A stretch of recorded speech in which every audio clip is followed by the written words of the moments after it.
Hello and welcome to the Oakland County Megacast. I'm Tyler Keefe in the studios of our flagship stations, 89.3 Lakes FM and Civic Center TV. In addition, today, as always, we're on Birmingham Area Municipal Access. Both of our TV stations are Comcast, Channel 15, and AT&T, Channel 99. We're on the radio, 89.3 Lakes FM in the greater West Bloomfield area, and on 88.1 WBFH, the Biff, in the Birmingham and Bloomfield area as well. Also online, civiccentertv.com. Click on our Watch Live link at the top of our homepage or on the small player at the top right of our homepage as well on your web browser on your computer. And on social media, facebook.com/civiccentertv15 and facebook.com/lakesfm. And as always, joining me here in the studio is Ronnie Dahl. Happy Tuesday. Yes, it is. It is Tuesday all day today. Does not feel like it. It's still kind of an adjustment, but here we are. I will say, so I've been somewhat snagging a spot right over here at the school. So they're redoing the parking lot here at Civic Center TV in the elementary school next to us. And they've been telling us to park over at like the police department, the parks department. It's a little bit of a hike, but I found because I'm one of the last in, and I'm only here for the 2 hours of the show, and then I leave. So they leave a few spots over here at the elementary school. So I've been snagging them. But the guy today was like, "I'm so sorry to make you guys walk, blah blah blah." But they were so nice, and they are working hard, and I'm like, "That's okay. Now that I discovered this spot, I'm okay." Yeah. They've been very nice to us. The construction crew that's been working on this project has been fantastic. They've been very nice to us in our few interactions with them. Last week we had another meeting that was here in the building, and there was some miscommunication to people that were coming here for the meeting. I guess we're not informed previously when they had made the plans to have the meeting here that there was going to be construction. I don't think at the time that they knew about it. It slipped everyone's mind, and by the time their meeting was here, they didn't know until they showed up and the parking lot is gone, and, it's not really a funny prank to say, "Oh, well, hey, we didn't know." Or it'd be like, "Oh, what do you mean the parking lot's destroyed?" It's as normal as always. So, we were helping them because they were bringing some things in, too. We were helping them across the lot, and the construction crew was also very generous in helping us carry some of the things that they were bringing into the building. And, oh, really? And we're very nice to us, very courteous to us to, make sure that we could get everybody into the building that was coming on in and saying, "Yeah, sure, go ahead and park on that other side. We're not doing anything over there." Good to know that that far in, but especially for the people that were coming over here. Yeah, we'll have to do something for them. Maybe get them some cold water, something or another, anything like offer the building maybe for potty breaks or something. Someone who used to work out in the field, you know how important that is. Yes. Oh yeah, especially on days like this. Oh man, I can't imagine being out there all day like this working on that. I mean, and that's tough labor on any given day, especially at this heat and this humidity that we've had just in the last few days here. It's been terrible. I know. Muggy machine is on Mother Nature. What are you doing? So I try to take Trixie Dixie. So I was starting out because I wanted to train for the half marathon. So I'm signed up. Hopefully it returns this year. We know the border is so closed, but the thought is that by the end of October, when the race actually is, the Detroit Free Press Marathon, the border is going to be reopened. Right. So there's nothing better. I'm not a runner, too, by the way, whatsoever. I know you were a runner, but I am not a runner. But it's kind of one of these goals that I always try to set for myself every few years. It's that view when you're running over the Ambassador Bridge and they time it for the sunrise to come up, and then you go over. It's just a sea of people, but then you have the American flag, and then you run and you have the Canadian flag. Then you go through Canada and then back through. And so, but I'm still working through the injury on my ankle from when I tripped over the dog. So I've been trying to take it slow because I do beach volleyball on Thursday night. So I've been wrapping it. I think I kind of re-injured it because it keeps swelling up. But I'm trying to train Trixie to go running with me. Mm-hmm. And if anyone out there has a suggestion, let me know, because before this, we've never had a big dog, ever. We've always had little Cocker Spaniels. And so I'm trying to get Trixie into running with me in the mornings. And it really is just like this 2-mile little stretch early in the mornings, because it gets her out of the house and hopefully tires her out a little bit so she doesn't go up and bother Woody before he's ready to wake up in the morning. But the dog wants to stop and sniff every corner. And I'm like, Trixie, no. So I have this little cookie bag. So I try to like bring her along by giving her little treats. Yeah. But then it's like, oh, Mom, hi, bunny. Oh, Mom, hi, squirrel. Right, get distracted. Very curious dog. I think she like threw out my back this morning. Oh, no. Trying to get her to pay attention and to run. So, but if anyone out there is trying to train a dog, suggestions, please. Yeah. I think it's going to be, I think like it's a situation where your dog is either just so energized by you running that they'll just run and they'll just bolt ahead of you until they're tired or you're tired, and whatever the case may be, until you stop, they'll keep going. Or they're just a very curious dog and they're just going to have nothing to do with the running. They'll run a little bit, but once they see something that piques their interest or they smell something that piques their interest, they're just going to be locked in on that. I feel like it's one way or the other, because I've seen a lot of dogs that will just run when you run with them, and then others like my family had a yellow lab when I was growing up, and he was that way too. When he was younger, when he was a puppy, he would just run. He'd just go. If you ran with him, he would go, and he would not stop until you stopped. But as he got older and he got more curious and got smarter, he just did not do that. He would see something and be like, wait a minute here, just wait a minute, I got to explore this for a second, and then we'll get back to our run. And then we get back to the run, maybe go a couple hundred yards maybe at the most, and then you'd be like, wait, but now we got this over here. Like that was interesting. Don't get me wrong, but this I need to explore. And don't get me wrong, because the app I use is a run walk app that tries to train you for running a 5K, a 10K, a half marathon. So there are stopping and walking points along the way. Right. But her point is boom, boom. But there is a person on the trail every morning. We pass them, and this guy rides his bike as his dog runs alongside. Sure. And it's not even like that, because there are like these mechanisms that you can attach to your bike so that your dog runs. No, he's just holding the leash and the dog is and even when they pass us, Trixie's like wants to turn around and why aren't you talking to hey, hi. That dog is just and I'm sure he's doing it as a way to try to like tire out his dog. Oh, I'm sure. Yeah, absolutely. But I'm like, I'm so jealous. So when you're not running with Trixie, this is kind of a transition, but when you're not running with Trixie and you're just running alone, do you listen to music or anything on your run, or are you a silent runner? I was always a silent runner. No, really? Well, I'm crazy. That's why. Yeah, you are. Yeah, that's for sure. Like I just want to be focused. My mind runs, so I keep myself entertained. But I was sometimes a music guy, sometimes not. So I'm just curious. Are you a music person? So no, I do podcasts. Okay. Because, and one of the reasons why I am a little hint on a project I'm working for is we're starting up a podcast on another side project. So I'm trying to do my research, and it's a great time to do the research is while you're running and out and about walking and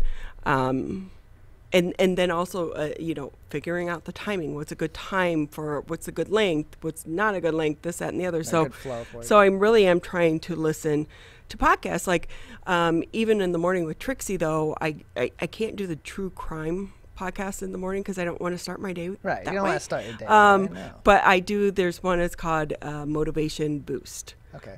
So I'll listen to him, but there are some other ones as well, and just trying to understand that world. But prior to me trying to jump into the podcast world, I was music. Yeah, well, because I was at the gym recently, and an interesting thing happened. I was in between sets, so I went to go grab a thing of water, and there's this guy that's sitting on one of the stationary. He's not he's sitting on the stationary bike. He's moving along, and he's listening to music. But he's one of those people that will listen to the music, but also either hum it or sing it out loud.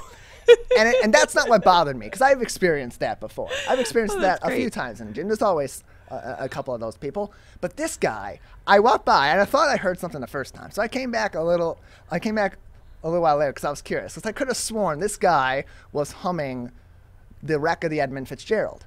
What? Yeah, and I came back and he was First off, singing. how would you even know that? But Okay. No, I've heard it enough time. In elementary school, they teach us about the record of Edmund Fitzgerald. Sure. And they play the song, so I recognize the song. Okay, and and some of my family has listened to Gordon Lightfoot, and not their favorite, but they listen to him. Not something I think they would listen to in the gym. I come back like 20 minutes later. I got done with my workout, and I'm just like, you know what? I want to go back and see what this guy's singing now. I come back, he's singing Sundown.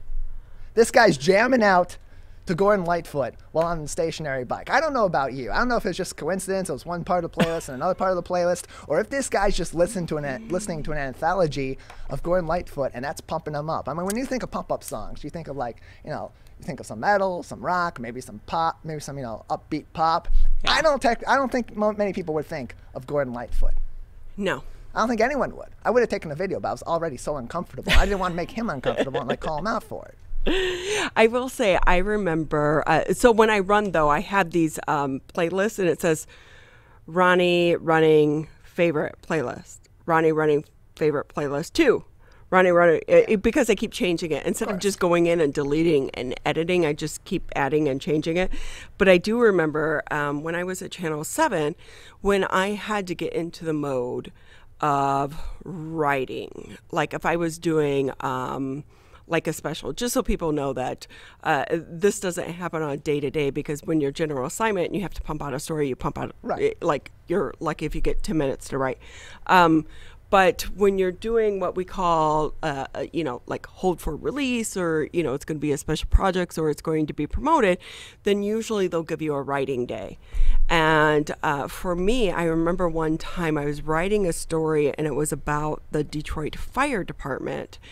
And there was a firefighter who, prior to getting on to the Detroit Fire Department, he worked for Highland Park, but which the rules were a little bit more relaxed at Highland Park than Detroit.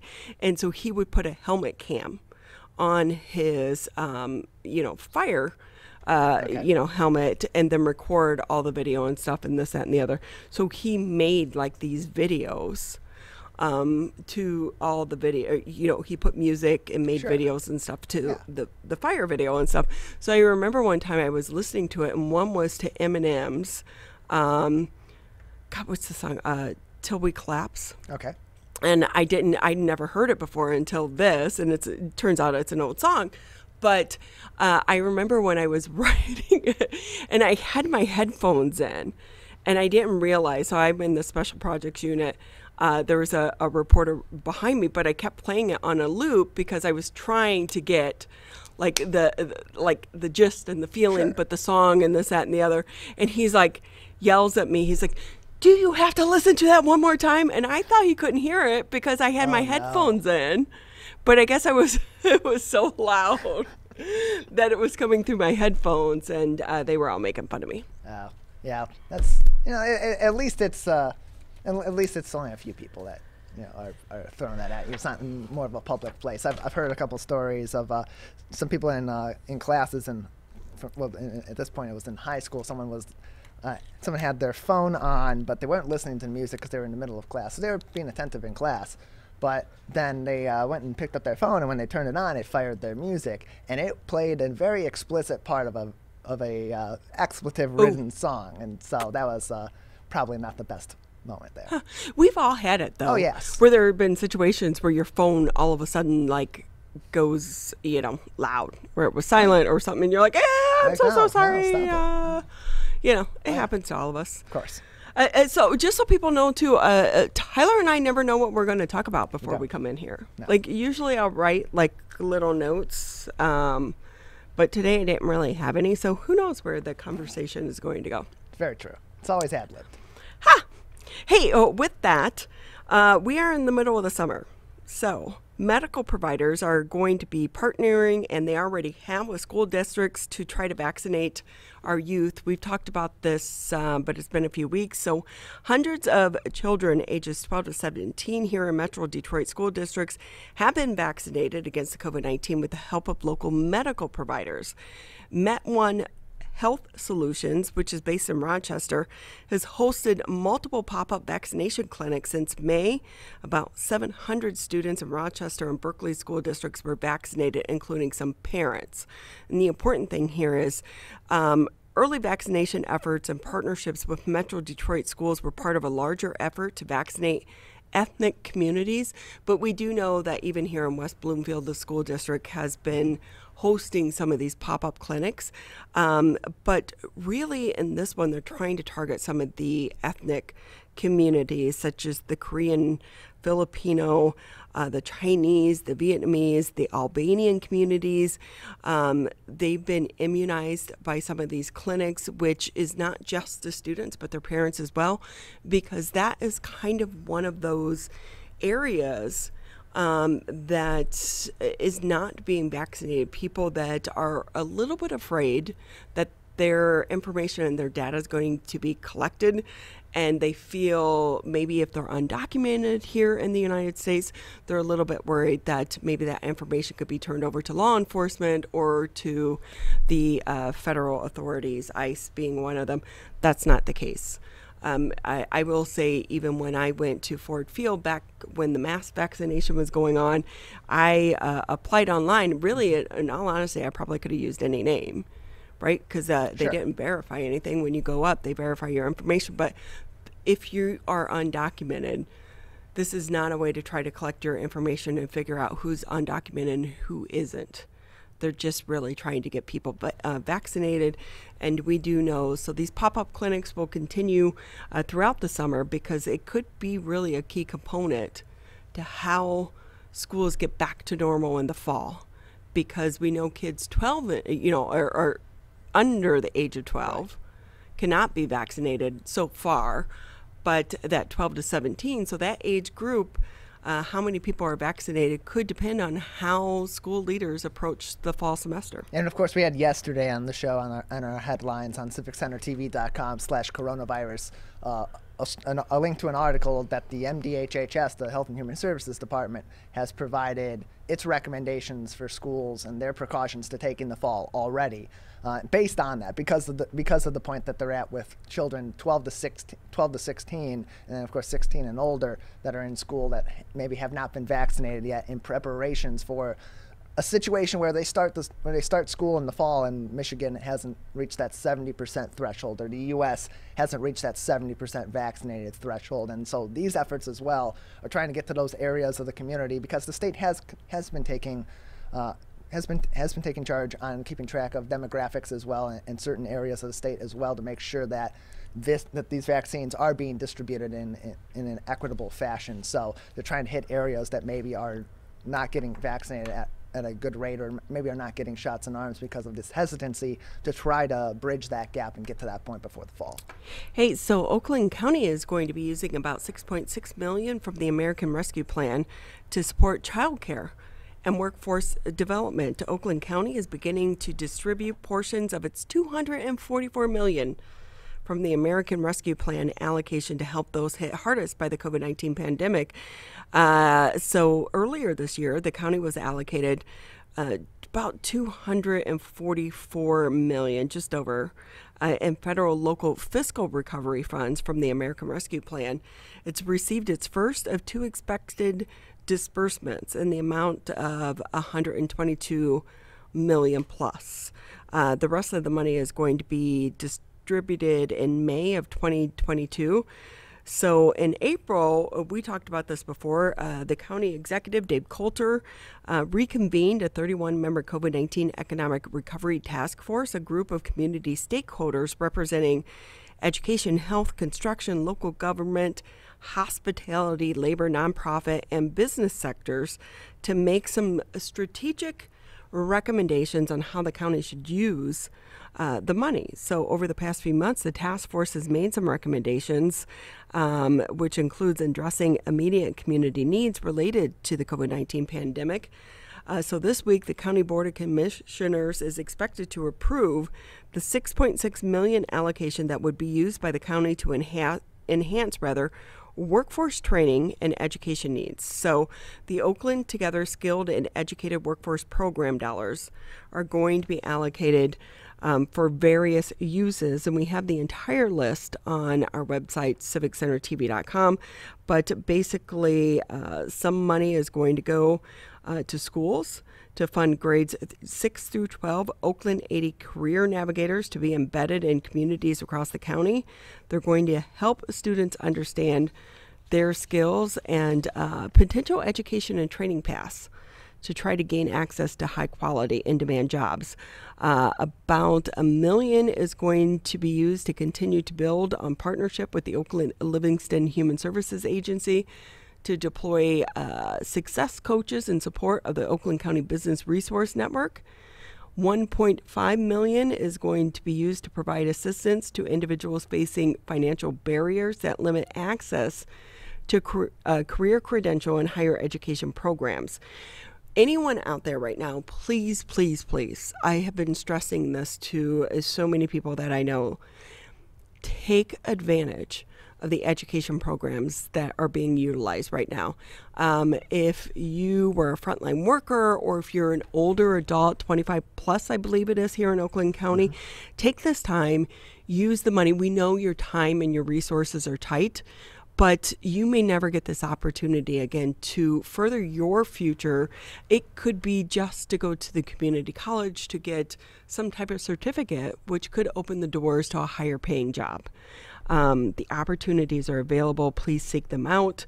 $1.2 million is going to be used to provide child care scholarships to individuals and families that have been impacted by the COVID-19 pandemic who face barriers to employment opportunities. So now is the time to try to figure out a way to take advantage of these opportunities to better your future, not only for you, but for your kids as well.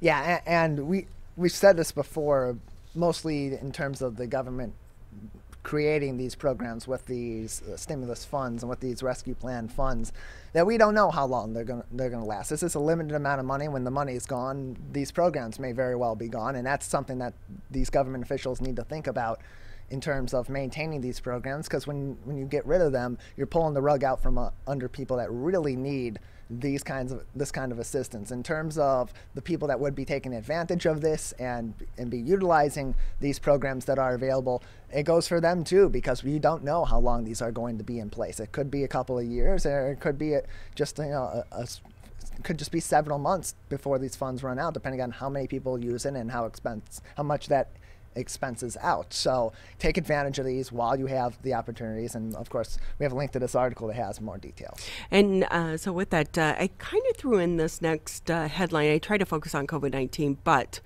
we do know so many people here in Oakland County were in Wayne County when those floods hit on Friday, and they've been impacted as well. So the governor is calling for action on climate change infrastructure while on flood tour. The governor toured the flooded Detroit freeway by air and on the ground Monday, calling it a devastating moment for so many Metro Detroit residents. Whitmer spoke with reporters on Interstate 94, which, by the way, portions are still closed, near the Martin Street overpass. A section of the freeway still closed with flooded water. The roofs of several submerged vehicles still visible. She urged residents cleaning up to be safe and to document their losses and file claims with their local municipalities. She blamed the flooding on climate change and a lack of political will to fund the needed infrastructure repairs. So keep in mind, she said, the long-term solution is not going to be found in President Biden's $1.2 trillion infrastructure plan. Urged lawmakers, this is the time to come together. Now we are seeing the cost of not fixing it, and would be overly simplistic and to say that we should use one-time dollars because this is an ongoing problem. That's according to the governor. Republicans and Democrats have to put aside the traditional corners, which they go when anyone talks about investment, because investment in infrastructure is investment in our public safety. It's an investment in our county. I'm not kind of buying the, global climate argument there, because anyone who has lived in Detroit, any reporter, I've covered this story countless times. This is an infrastructure problem. And if we're going to have these trillions of dollars that we are going to be paying for, not only our generation, our grandkids and their grandkids are going to be paying for, let's fix it once and for all. Isn't that what that money is supposed to be used for? it's the same areas that suffer these problems, and it's devastating, Tyler, to do that story. And people lose everything. And we do know that for some people, especially those on the east side of Detroit, when it comes to homeowners, they decide not to report it to their insurance companies because they can be dropped, and then their insurance goes up even higher, and their insurance rates are already incredibly high. Let's fix the problem. Our freeways should not be flooding like this, and you can't say it's global climate because this has happened how many times?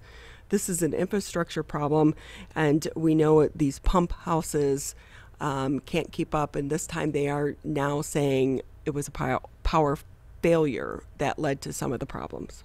Yeah, and the climate change argument is a valid argument, but in this case, this has been going on for decades. These situations have been happening for decades, long before climate change was something that was being considered by people in power and by those in the public as being a major problem. So, and we've had the same infrastructure throughout that entire time. We've had these same issues. We've had these same breakdowns. So ultimately, yes, it does come down to acknowledging these infrastructure problems, to identifying them, and finding creative solutions to these complex problems that are affecting a lot of people in our local area. Not just those that are necessarily living in the area, but people that work in the area too, business owners in the area. It affects not only people that are in these problem areas that keep getting flooded and are living there, but people that go through those areas too, and that plan to travel to those areas and plan to go shop in those areas and do activities in those areas. And that affects all of our communities throughout Oakland County and Wayne County and the surrounding area. And with that, as a reminder, you can always find the latest headlines. Just go to civiccentertv.com, click on coronavirus. There you'll find the latest headlines, and then at the top of the page, direct links to various resources to help you continue to navigate the pandemic. It feels a lot different this summer. However, we're not out of the woods just yet. Keep that in mind. With that, we'll take a break here on the Megacast, and when we come back, a great lineup for you on this Tuesday. We'll be talking with Healthy Pontiac next here on the Megacast, and then following that in the 10 o'clock hour, one of our former favorite principals. I guess today or tomorrow is going to be our last day, starting July 1st. Sonia James will have a new position over at the West Bloomfield School District. We'll talk to her about that, all coming up here in the 10 o'clock hour of the Megacast. People are getting out to walk and bike in higher numbers. More vulnerable road users and higher speed traffic can be a dangerous combination. Crash severity has increased, so if you're driving, be sure to slow down and look for people. There's no need to speed. If you're biking, ride with traffic. If you're walking, avoid stepping into the road if possible. If you have to walk in the street, walk facing traffic. Learn more at walkbikedrivesafe.org.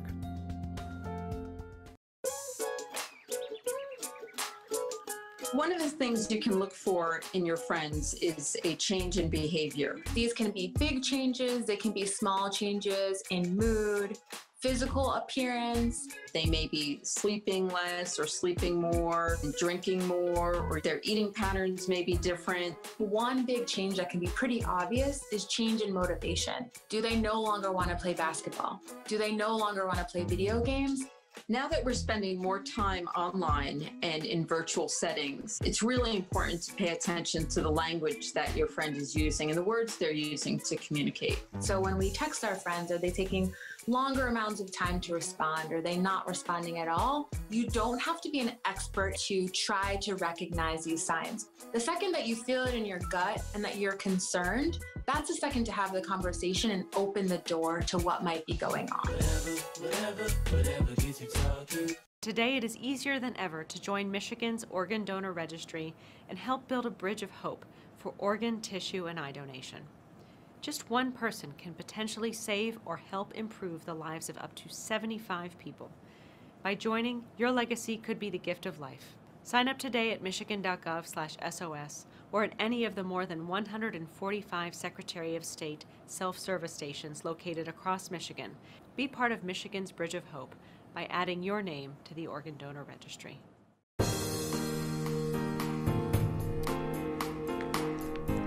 We want to say thank you for taking time out of your day to be with us here on the Megacast. We're here Monday through Friday, 10 a.m. until noon.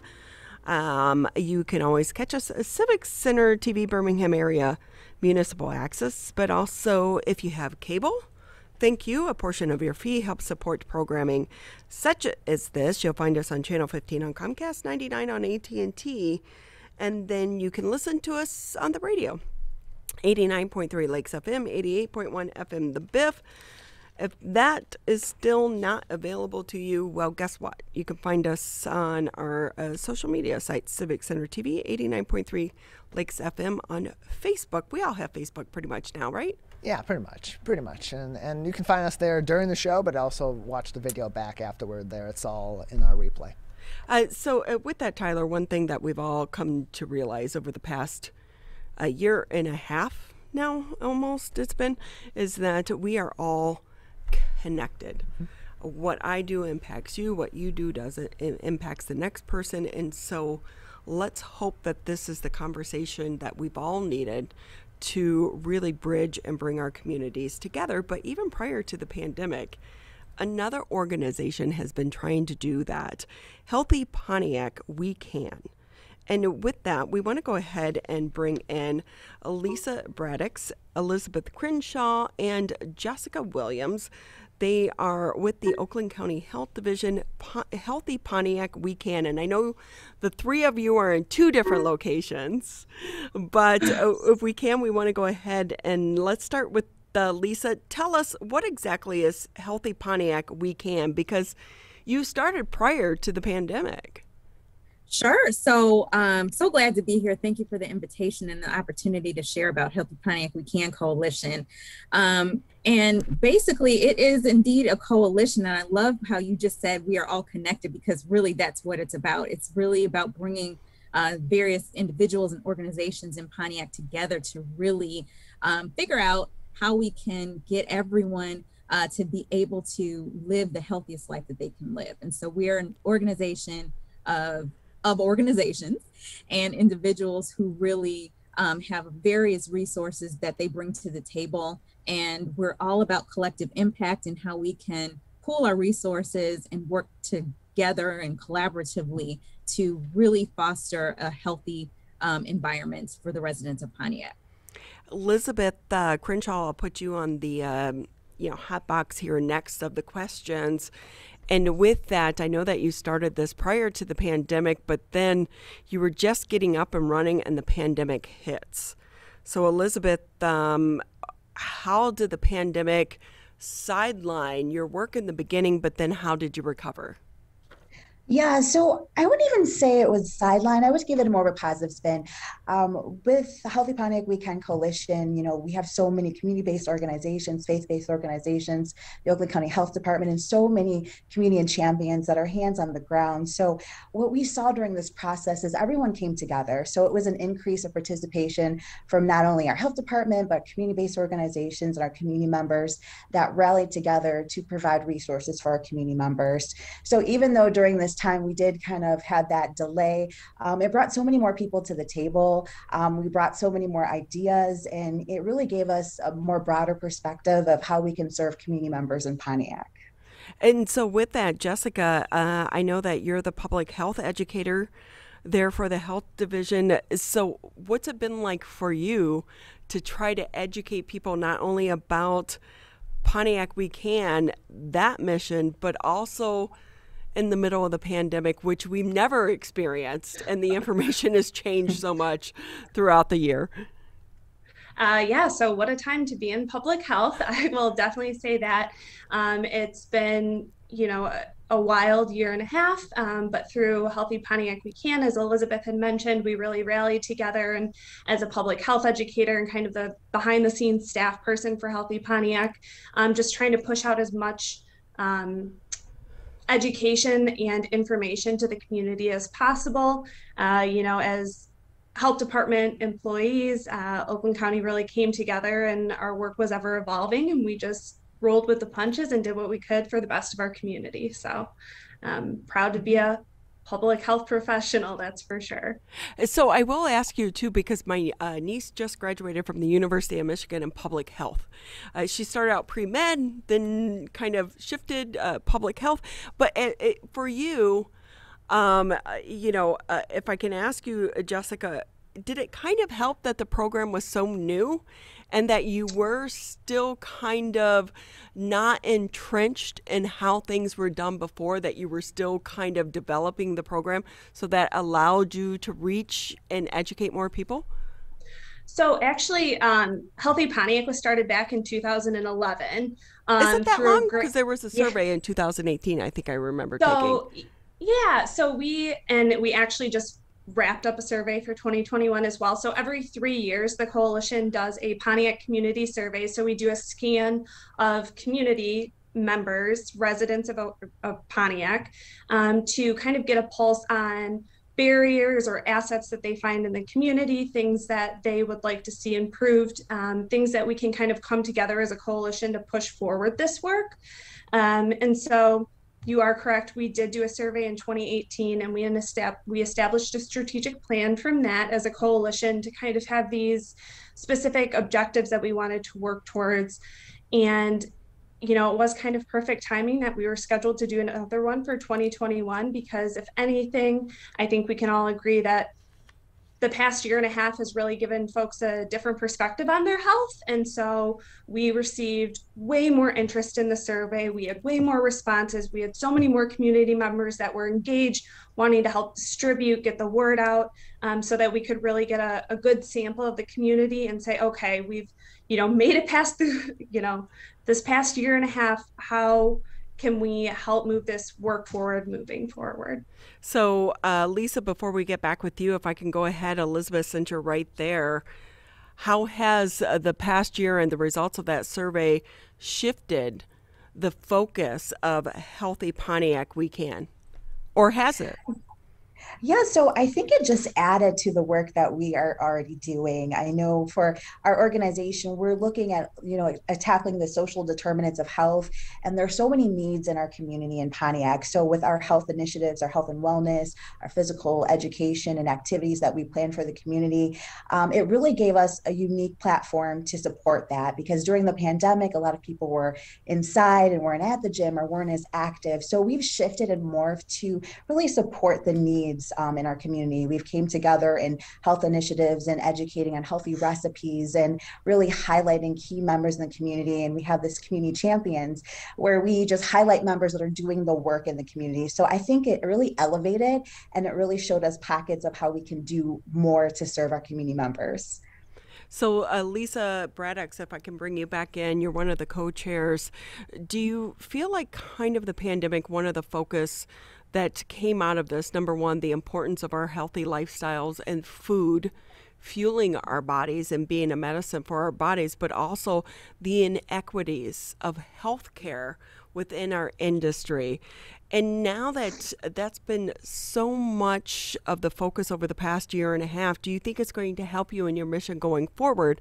Because I would kind of think that you guys probably already knew these things. Mm-hmm. Absolutely. You're absolutely right. I'm a public health professional. I also graduated from U of M School of Public Health many years ago. Go Blue. And so I've, been very, very steeped in the understanding of the social determinants of health and how important it is to be able to access healthy foods and opportunities to be physically active, all of those conditions that really contribute to a healthy lifestyle that can set you up for, being able to go into things like we just experienced, this pandemic, in a good position to be able to navigate your way through. And I, someone who is a public health professional, anyone who has worked, in even healthcare, kind of has an understanding of this, but I think it just was highlighted, especially in these times, and with people seeing on the news, how this has played out. I think now people may have a heightened focus and attention and an understanding of the importance of these things.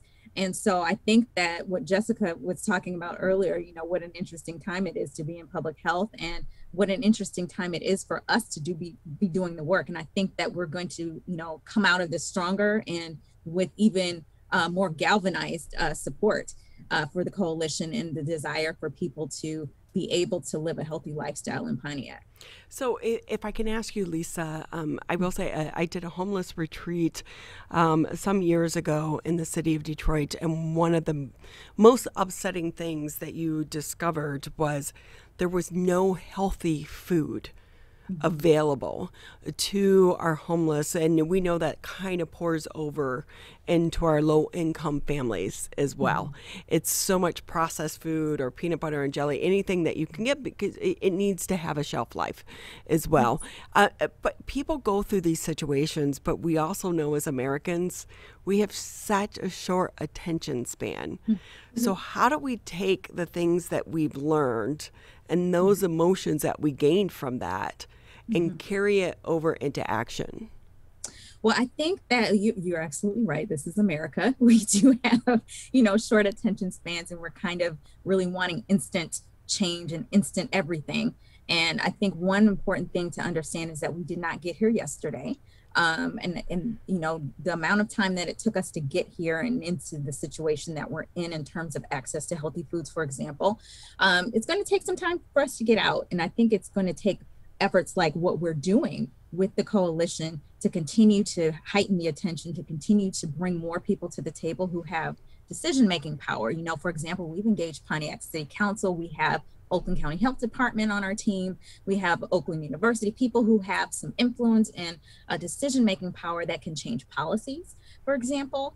And just keeping that going and involving multiple sectors who can change systems rather than, you know, implementing one small program and, you know, only raising awareness and doing things in those piecemeal types of efforts. We're a collective impact entity. So bringing everyone to the table, including those who have some decision-making power, I think is going to go a long way. And certainly it's not going to happen overnight, but over time, I believe that we're going to go from this moment in time where people are excited about something to really making some changes. And it's something that I think I'm committed to, Jessica and Elizabeth are committed to doing, and we will definitely over time see some change.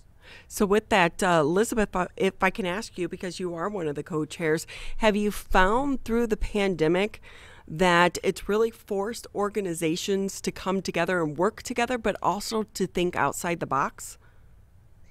Yes, organizations have really came together. I think it's become even a stronger partnership. So really what's cool about the coalition, there's so many organizations. So we have over 60 organizations that come to the table and bring ideas and bring their network. So I think it's really empowered us as a group and a collective to get stronger. There's so many more voices at the table. There's so many people bringing their experience during the pandemic and previously before the pandemic. So we just have this melting pot of ideas. We have a melting pot of people coming together that are willing to do their part.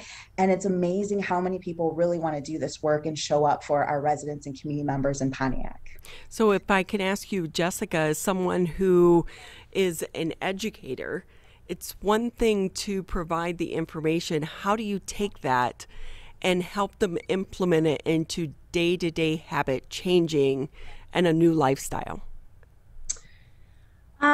You know, it takes, I think the biggest thing is relationships. And as we've touched on, you know, over the course of this interview, if you will, that, you know, building those relationships with folks so that they feel comfortable learning from you, trusting the information that you're giving them, and then realizing that they have those touch points or those people to come back to, that if they have questions or, you know, need a reliable resource, they know where to go.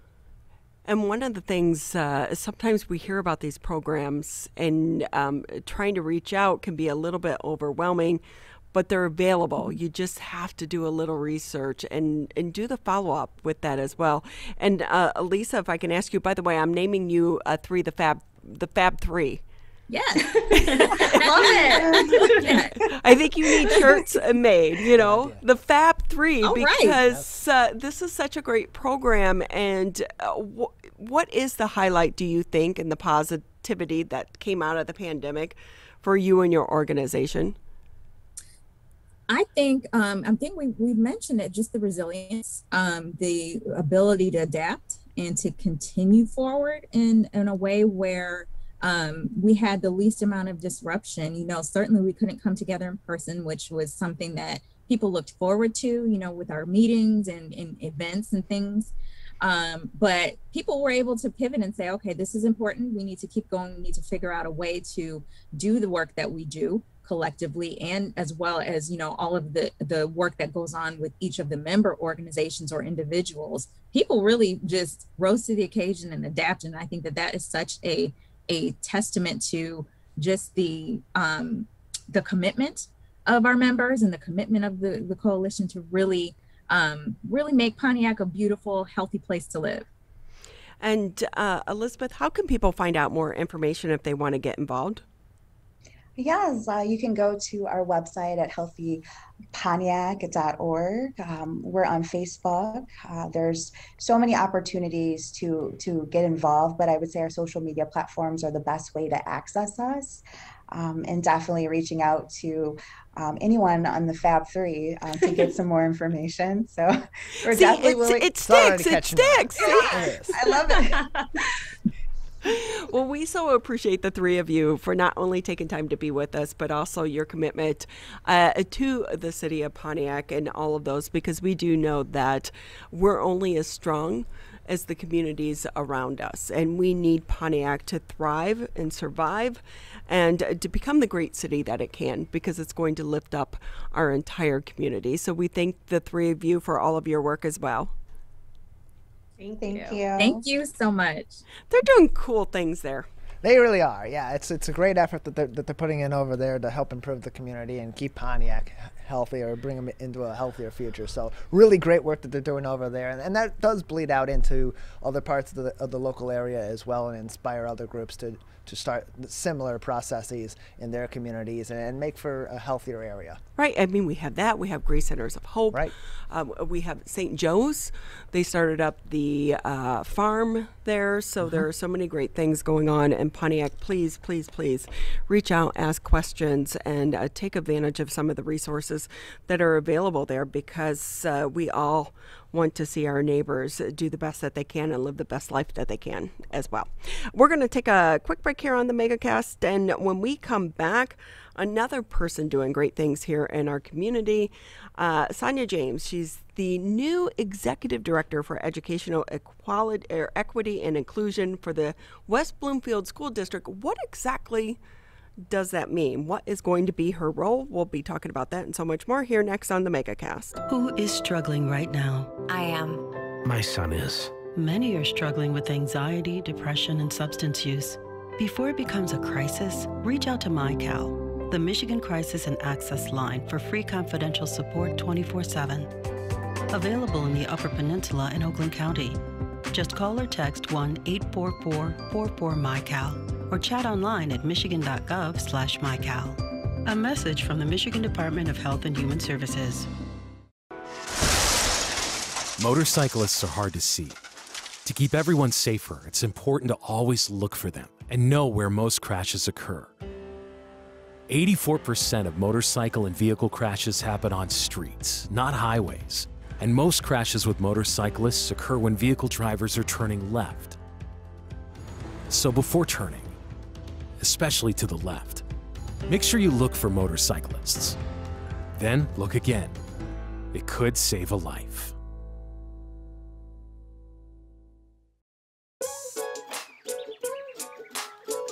One of the things you can look for in your friends is a change in behavior. These can be big changes, they can be small changes in mood, physical appearance. They may be sleeping less or sleeping more, drinking more, or their eating patterns may be different. One big change that can be pretty obvious is change in motivation. Do they no longer want to play basketball? Do they no longer want to play video games?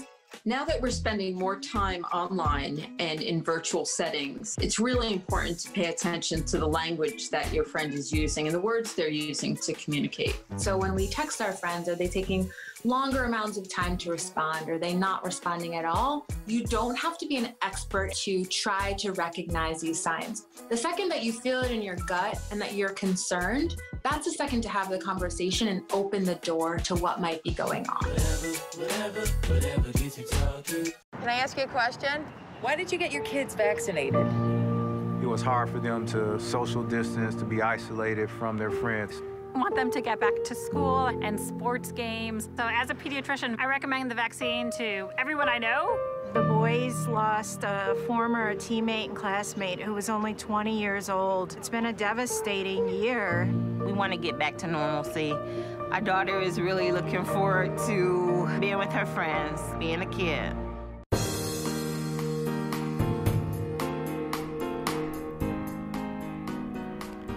Great to have you with us here on the Megacast. Just to let you know that maybe you don't have 2 hours to hang out with us Monday through Friday. Kind of get it. But I will say we learn something new on this show each and every day. And I do know that mainstream media is following us now too, because we'll have some interviews and they'll pick out portions of our interview and it will become a headline a couple of days later. So you can find all the information right here. And if you don't have time to spend with us, you can always just go to civiccentertv.com and then click on the Megacast. There you'll find the previous episodes. But also, if you just go to the on-demand section, you'll be able to watch the individual interviews as well, because we are so blessed and lucky to be able to interview so many amazing people here in our community, and that includes our next guest, Sonia James. She's the Executive Director, newly named, by the way, Executive Director for Educational Equity and Inclusion for the West Bloomfield School District. Congratulations on the new position. And thank you so much. I am super excited about the work that we're doing here in West Bloomfield. I'm super excited about the new position, but I'm also sad to be leaving the building where I truly enjoy interacting and being with the kids all day. So this is going to be, it's bittersweet. It's going to be a huge transition for me because I've always been with kids. And so we should note, too, that technically you're still the principal over at the elementary school until July 1st. So you have a couple more days I do. Officially. Although we do know that no one's in the building because they're doing the parking lot. No one's in the building besides myself and our custodian. And I did spend a week at Doherty last week where they're having summer school. So that helped me. So that I won't go through complete withdrawal of not being around the kid. So before we kind of jump into your new role with the district, let's talk a little bit about your old role. You went into education. You started in the classroom and then you moved to becoming the principal.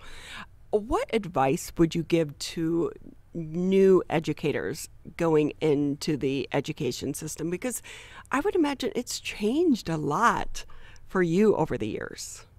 It has changed a lot. And if there was a piece of advice that I could give to new educators, that would be enjoy what you're doing.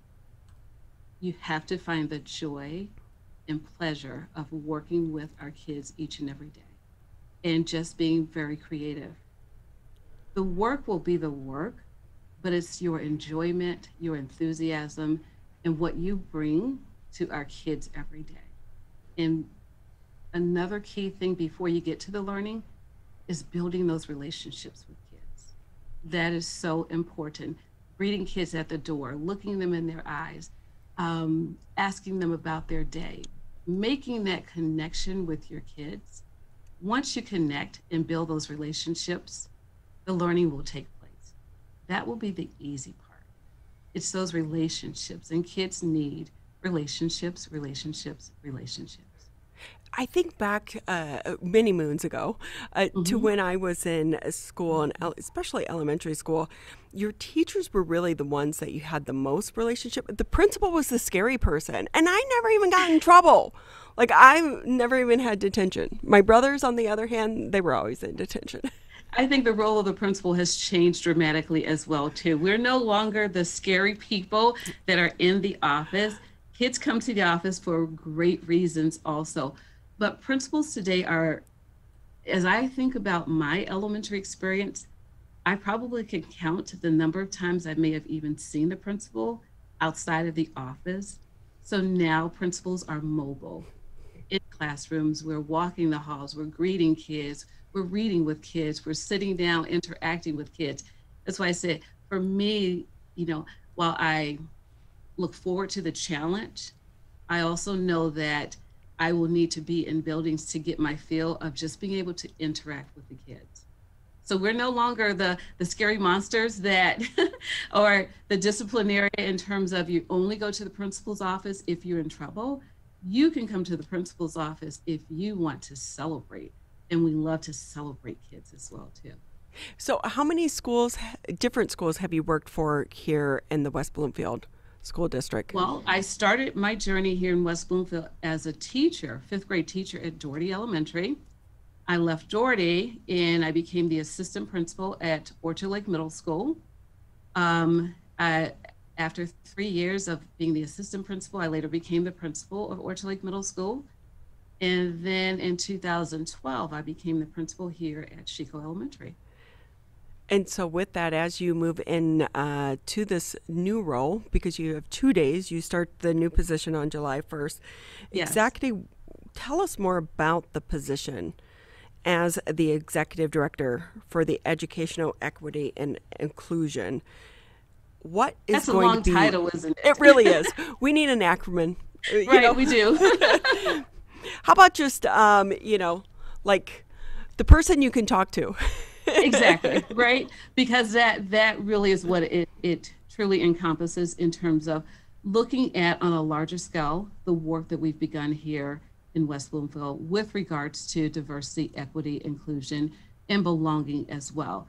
Looking at our systems that we have in place, looking at the relationships that we build with families, the relationships that we build with community members, and looking at unintentional barriers that may be in place in our systems that may become gatekeepers for kids that are marginalized and may not have access to certain classes or coursework, or just looking at how do we do what we do better so that every student sees themselves in all that we do, and they have not just equal but equitable opportunities to progress and be successful.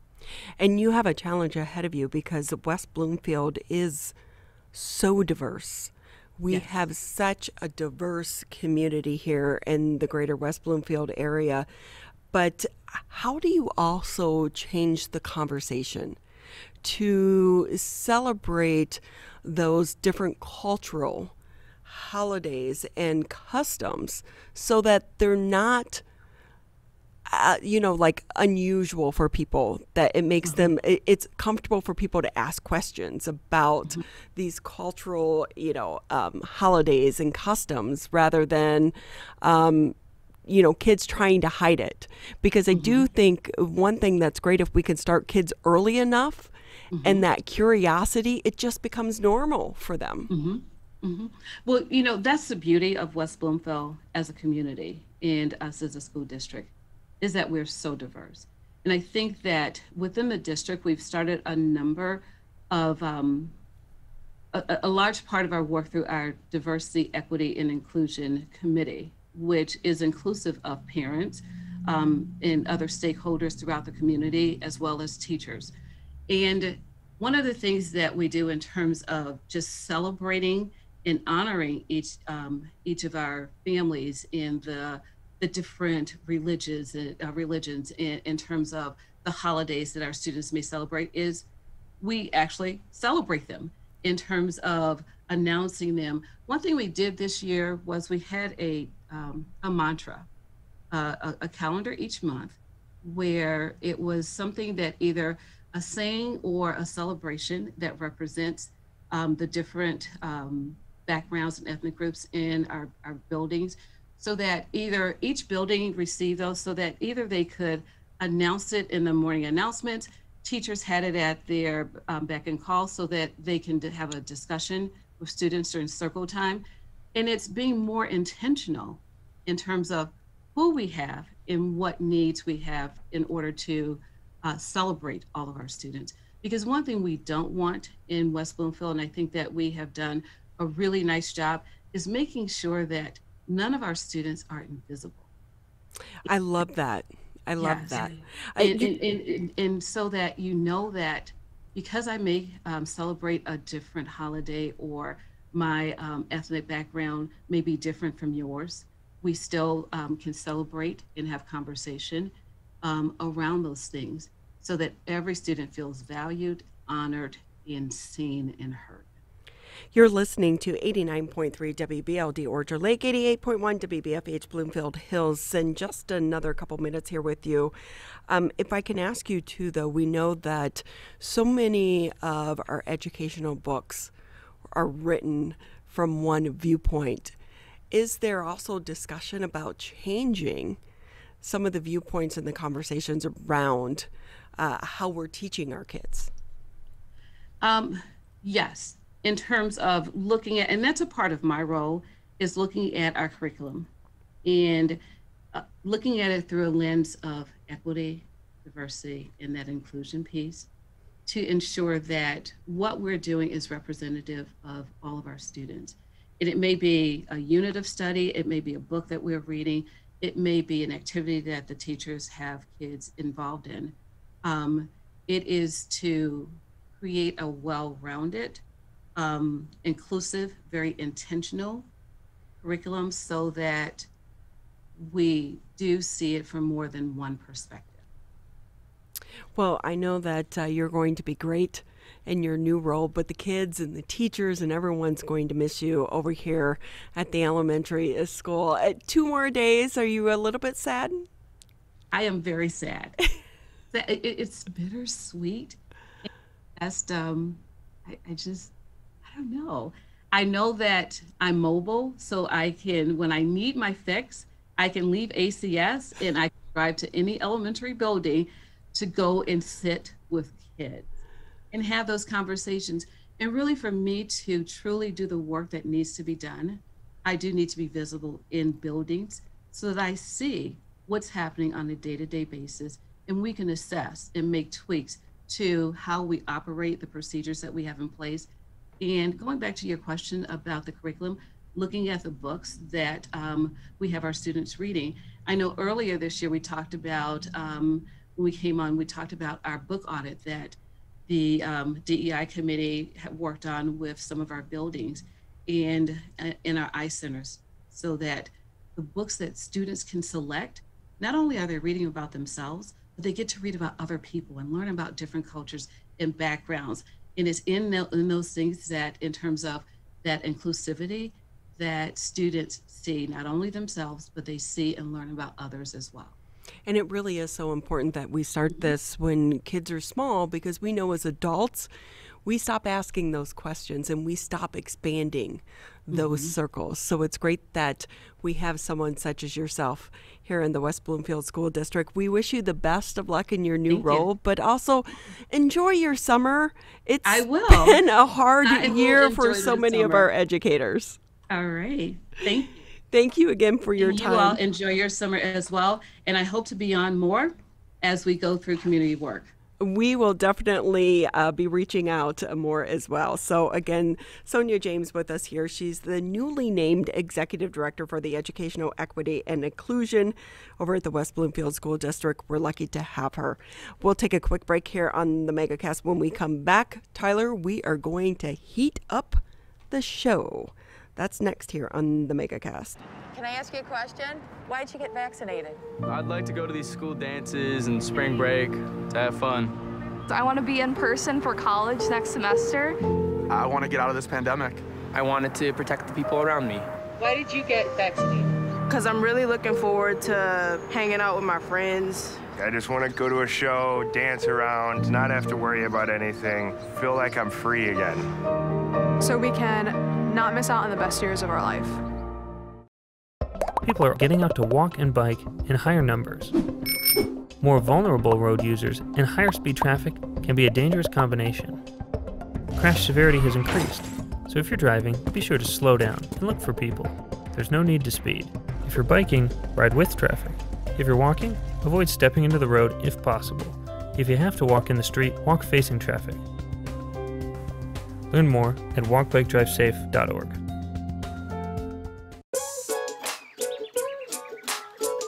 One of the things you can look for in your friends is a change in behavior. These can be big changes, they can be small changes in mood, physical appearance. They may be sleeping less or sleeping more, drinking more, or their eating patterns may be different. One big change that can be pretty obvious is change in motivation. Do they no longer want to play basketball? Do they no longer want to play video games? Now that we're spending more time online and in virtual settings, it's really important to pay attention to the language that your friend is using and the words they're using to communicate. So when we text our friends, are they taking longer amounts of time to respond? Are they not responding at all? You don't have to be an expert to try to recognize these signs. The second that you feel it in your gut and that you're concerned, that's the second to have the conversation and open the door to what might be going on. Whatever gets you talking.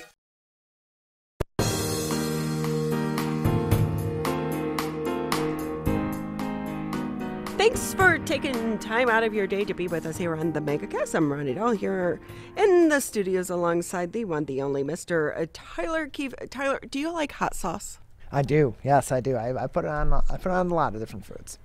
I'm a little bit of a wimp. Oh no. But our next guest, I guess it's easy to say, he's a heat miser. Probably. I think that's a good description. Don Button joins us on the show now. He's the founder of Hellfire Detroit. Great to have you with us. How are you? I'm doing great. Thanks for having me on your show. Okay, how did you develop a love for hot sauce? Well, I guess I always had an addiction for hot sauce. I would put it on almost every food item I would eat. But I would say that I just used it like a food, like it was always around, until I started paying attention to the ingredients a lot. And I would question the amount of salt and sugar in it. And so I always wondered if I could make a healthier hot sauce that I didn't need to be concerned about whether this is healthy or not. I just want it to be healthy food. So with that, you start to develop your own hot sauce, and I'm sure in the beginning, were you thinking that you wanted to take this to market, or was it just you wanted something better for yourself?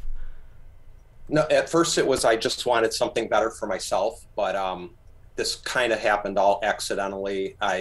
In 2014, I decided to make hot sauce as Christmas gifts for friends and family. I love that, by the way, because gifts like that actually mean more, right, than just buying more crap from the store. For sure. And that actually is a big motivation of mine. I'm really a minimalist, and the whole holiday season of gifting and pretty much annoys me. But so I thought I want to make something I can give that I love cooking. And so I wanted to give something handmade, homemade. And so I waited till the last minute, 2 days before Christmas. I went and bought as many exotic peppers as I could find, and I spent the whole day and night, till 2 a.m, grilling peppers, tasting them, eating them, and that's all I ate all day. What? And how is your stomach still alive? It wasn't good. So I went to bed that night, and I was literally sweating, and I had a dream that night that I owned a hot sauce company called Hellfire Detroit. And I woke up the next morning and thought, that's an amazing name. And I checked the .com to see if it's available. It was. I just bought the .com on the spot. And my background is in marketing and branding. I've owned a marketing and branding firm for 20 years. So with a name, I decided to go into my office and design labels on Christmas Eve. No way. So I took the gift to my friend's house first before I went to my family's and handed the bottle, and the whole family just went crazy over it. And that's all we talked about for 3 hours. And then we went to my family and the same thing happened. And I was just really amazed by the power of it. And so once the new year went by, I decided I'm going to give this a go. Everybody was telling me I should launch this thing. And so I did it, and I again, I have a marketing background, so I have the skills to do that kind of stuff. I've done it for other brands. So, so 11 months later, I launched the product. I'll back up a little bit. Right after the new year, I met with a chef and went over the recipes with him. He analyzed them, he liked them, and then it took 11 months. I launched in November at Making It in Michigan. It's a food entrepreneur show in Lansing. And I would admit I didn't really know what I was doing, but Are you kind of happy about that though, Dom? Because if you knew what you were getting into, would you have done it? You know what? I approached the whole project basically like a passion project, but I just followed what happened in the dream. So I would say I didn't view it like a businessman. Like, you know, I could cut corners and save some money here on the labels or use a different bottle. It's cheaper. To me, I just wanted to create what I thought was the best product available. And I didn't really concern myself with the costs and all that. But I do think that was the reason why it gained attention. And so at the show in November where I launched, I ended up winning best of show for quality, branding, flavor, ability to go to market. And again, I didn't know there was a competition. So it was sort of all accidental. But again, and I think the focus on quality is what really made it stand out. Because some of the other people that probably knew it was a competition and lost to you, to hear you say that, they're like, what? Come on. I probably shouldn't say that, but. No, but it really is. But it's the care and the quality. But also, I'm sure that as someone that had a marketing background, you knew that there was a market for this. Oh, for sure. I mean, I was new at this, and I knew hot sauce. I liked hot sauce, and I knew a lot of people that did also. But what I didn't know was bubbling beneath the surface in 2015 was this craft hot sauce movement. I was unaware of it until I actually got more into the business. But it happened to be the same time that a show called Hot Ones appeared in 2015. And it's a show where they interview celebrities while they're eating increasingly hot sauce on chicken wings. And so when I launched, many of people that would come to my booths and buy my product, they would always say, "Oh, you should get on Hot Ones." And, it's this big show on YouTube, and now more recently on Hulu, I believe it's the streaming service. And, I didn't know how to get on Hot Ones or, so I didn't really even consider it. But in 2019, one of my customers from Brooklyn, New York, called Heatonist, called me and asked if I could deliver 12,000 bottles of habanero to them. Oh, that's quite the order, right, for a small business? Normally their orders were like 100. And so I assumed it was a corporate order, like a gifting type project. So I called my co-packer, the chef that I mentioned earlier, and asked if we can produce 12,000. He said yes. I called him back and said, yes, we can do it. And then I asked him, why do you need 12,000 bottles? And he said, well, we're considering your bottle for the Hot Ones show for season 9. And so I had to ship 24 bottles, like basically buy a plane seat to ship 24 bottles to the production team overnight. And the next day they called me back and said, I'm on. So that was a major exposure for the brand. And so with that, again, we're speaking with Don Button. He's the founder of Hellfire Detroit, a company that is based here locally. Do you still make your product here locally? I believe, Royal Oak? Yeah, the business office and storage area or room is in Royal Oak, but the kitchen is in Warren. And so, I'm sorry, go ahead. Okay, sure. So when I developed this, I knew I didn't want to be the person in the kitchen and it's just not my expertise. So, I mean, I'm good in the kitchen in a home, but not from a manufacturing perspective. So I worked with the co-packer and chef, and they are a food production facility, but all small batch, handmade products. So, and that kitchen is in Warren. So how do you come up with your recipes? That I do at home and in the kitchen, so for my first recipe that I launched, my whole goal was I just wanted it to be as pure to the pepper character and not confuse it with any other flavors or what I would call gimmicky type hot sauces. So it's the first 4 bottles I released are fire roasted chilies, a little bit of apple cider vinegar, sea salt, and water. So when you put that on your meal, it's almost like you fire roasted a pepper on the grill, but you didn't have to deal with all that. So it's really true to the character of the pepper. Where do you get your peppers, by the way? We get our peppers from all over. So we always try to get from Michigan during the harvest season. That would be in September. But different peppers come from different places. So habanero, a lot will come from Mexico. Cherry bomb peppers will come from the East Coast down, Florida, North Carolina, South Carolina. Manzana is a really interesting pepper. It's from South America, and it grows at an elevation of 7,000 to 10,000 feet. Really unique pepper. Kind of my favorite of the bunch, but I love them all. But just really interesting flavor profile.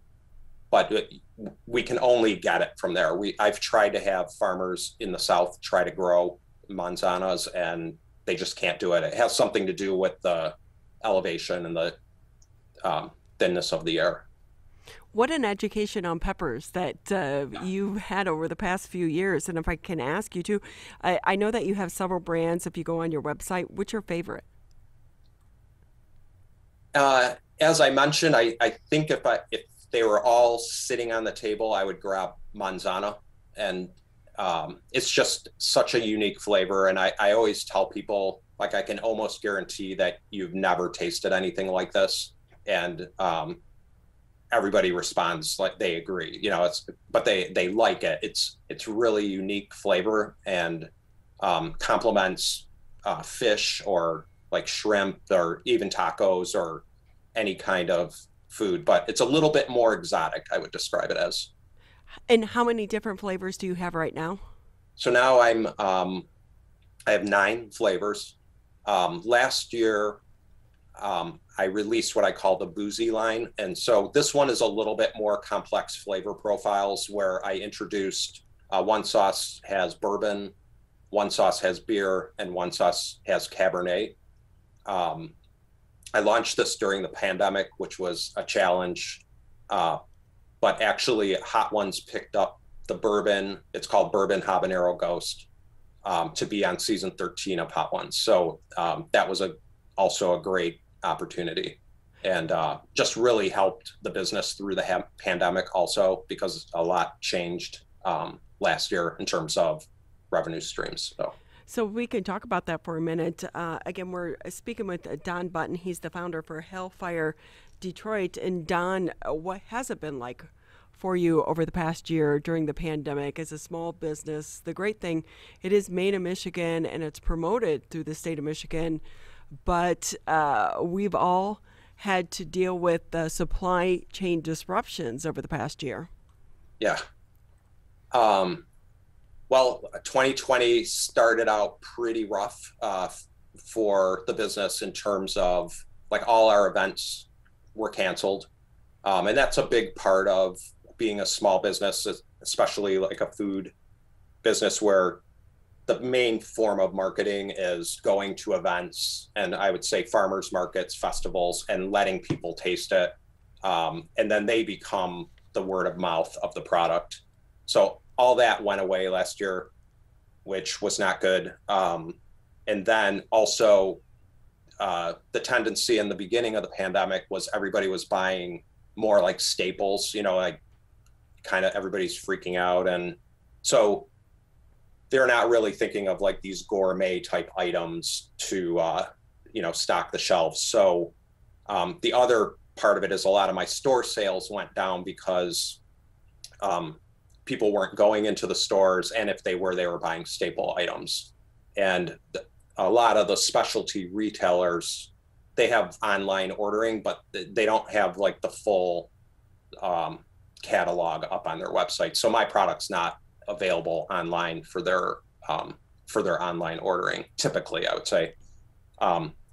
So you know what, I just looked at the pandemic as an opportunity, as like, okay, I can't go to the events. I'm going to have less store orders to fulfill, but what can I do? So I try to work on a bunch of like back burner projects that every business has. And then I also decided I want to try to spend my time developing a new, more complex flavor profile hot sauce, which I call the Boozy line.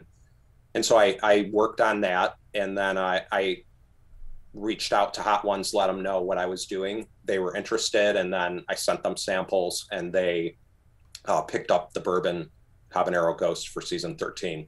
So, and then they placed a really big order. So it actually, 2020 ended up being my biggest year yet, which is kind of hard to understand, but it ended up being good. So that's great to hear, because we love to support local. And if I can ask you, just because we all know Hell, Michigan, please tell me you sell your Hellfire Detroit in Hell, Michigan, right? I mean, that's like marketing gold. You're a marketing guy. Yeah. I don't know if I do or not. I have a few distributors that may distribute to stores in Michigan, or I'm sorry, in Hell, Michigan. I am with the distributors, I am in about 300 stores in Michigan, and that would be specialty grocers and gift shops. The product does really well in gift shops, or, like even places up north where people are visiting, and home warming gifts and stuff like that. So it is a great gift. Anytime that you can try to specialize a gift and not just buy the typical stuff that is going to end up at the back of their pantry, try to get them something local. And Don, I'm going to tell you, next winter, when it's like 20 below, you and I are going to Hell, Michigan. Oh boy. And we're going to have your hot sauce in Hell, Michigan. Come on, tell me that's not perfect. When it's like 20 below zero, that's perfect. When Hell freezes over. Exactly. But we're going to heat it up. up. Better time to be in Hell. I have a decent social media following. We can get a few extra likes out of that. Sure. I'll be there. There you go. Well, it's been great having you. And again, I know you also have a website, but a lot of times, like you said, you can find it in the local grocery stores as well. I believe Woodward on the corner, that specialty Meyer store, I believe they have it, but people can order it online as well. Yeah. So I always encourage people to support brick and mortar local stores. They supported me in the beginning and believed in it. But it's not always convenient to get it that way. So we ship anywhere at hellfiredetroit.com. So it's just the name. And we ship within a day or two. So you'll get it pretty quick. And we ship all around many countries. And it's kind of crazy. People they'll buy a $18 bottle of hot sauce and pay $28 in shipping. I don't get it, but that's all right. That's okay, but you're that in demand. But it's also great to be able to share a little bit of home as well for people that maybe have moved away or you want to share Michigan with them. So, Don, it's been great having you with us, and we wish you continued success as well. Thank you.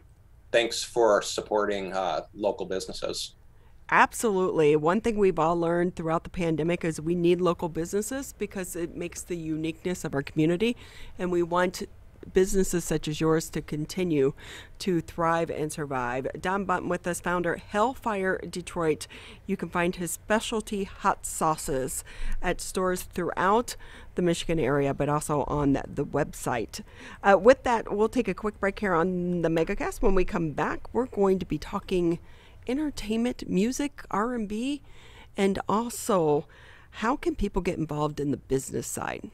That's next here on the Megacast. Today it is easier than ever to join Michigan's Organ Donor Registry and help build a bridge of hope for organ, tissue, and eye donation. Just one person can potentially save or help improve the lives of up to 75 people. By joining, your legacy could be the gift of life. Sign up today at michigan.gov/SOS or at any of the more than 145 Secretary of State self-service stations located across Michigan. Be part of Michigan's Bridge of Hope by adding your name to the Organ Donor Registry. Who is struggling right now? I am. My son is. Many are struggling with anxiety, depression, and substance use. Before it becomes a crisis, reach out to MyCal, the Michigan Crisis and Access Line for free confidential support 24/7. Available in the Upper Peninsula and Oakland County. Just call or text 1-844-44-MyCal or chat online at michigan.gov/MyCal. A message from the Michigan Department of Health and Human Services. Motorcyclists are hard to see. To keep everyone safer, it's important to always look for them and know where most crashes occur. 84% of motorcycle and vehicle crashes happen on streets, not highways. And most crashes with motorcyclists occur when vehicle drivers are turning left. So before turning, especially to the left, make sure you look for motorcyclists. Then look again. It could save a life.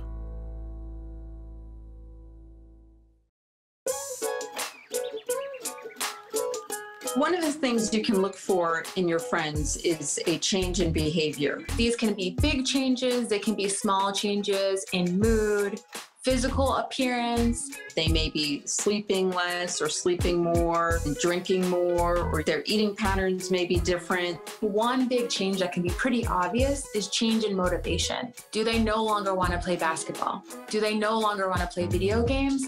Now that we're spending more time online and in virtual settings, it's really important to pay attention to the language that your friend is using and the words they're using to communicate. So when we text our friends, are they taking longer amounts of time to respond? Are they not responding at all? You don't have to be an expert to try to recognize these signs. The second that you feel it in your gut and that you're concerned, that's a second to have the conversation and open the door to what might be going on. Whatever gets you talking.